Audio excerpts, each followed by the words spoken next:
നമുക്ക് നമ്മുടെ പേഷ്യൻസിന് ന്യൂട്രീഷണൽ റിസ്ക് ഉണ്ടെന്ന് ഐഡൻറ്റിഫൈ ചെയ്താൽ അവരുടെ ബന്ധുക്കൾ ഭക്ഷണം കൊടുത്താലും ഹോസ്പിറ്റലിൽ മെസ്സ് അലോട്ട് ചെയ്താലും അതെല്ലാം തന്നെ ഒരു return order, documented order, food order അനുസരിച്ചായിരിക്കണം. അതിൻ്റെ ഡയറ്റ് കൃത്യമായി, ചിലപ്പോൾ ഇത് ഹൈ പ്രോട്ടീൻ ഡയറ്റ് ആയിരിക്കും, ചിലപ്പോൾ ഡയബറ്റിക് ഡയറ്റ് ആയിരിക്കും. നെഫ്രോളജി പേഷ്യൻസിന് ചില നമ്മൾ ജ്യൂസുകൾ കൊടുക്കണ്ട എന്ന് പറയും. സോ നമുക്ക് കൃത്യമായ മെഡിക്കൽ റെക്കോർഡ്സിൽ ആഡ് ചെയ്യപ്പെട്ട ഡയറ്റ് ഓർഡേഴ്സ് ഉണ്ടാവണം.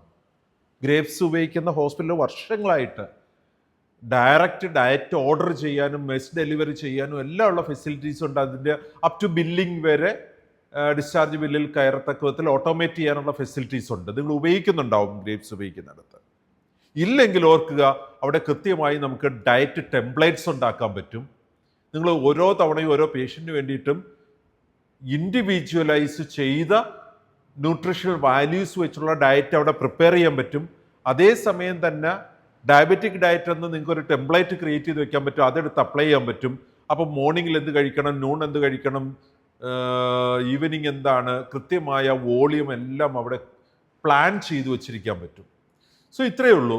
നമുക്ക് നമ്മുടെ പേഷ്യൻസിനെ ന്യൂട്രീഷണൽ റിസ്ക് ആണ് എന്ന് ഐഡൻറ്റിഫൈ ചെയ്താൽ പ്ലാൻഡ് ഡയറ്റ് മതി. അത് പേഷ്യൻറ്റിൻ്റെ ബൈസ്റ്റാൻഡറോ വീട്ടുകാരോ കൊടുത്താലും നമ്മൾ കൊടുത്താലും patients receives food according to the written order for the diet എന്നതാണ് COP 19D.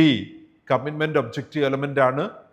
നമുക്ക് പേഷ്യൻറ്റിന് ഇത്തരത്തിലൊരു ഡയറ്റ് ഷീറ്റ് ഉണ്ടാവണം.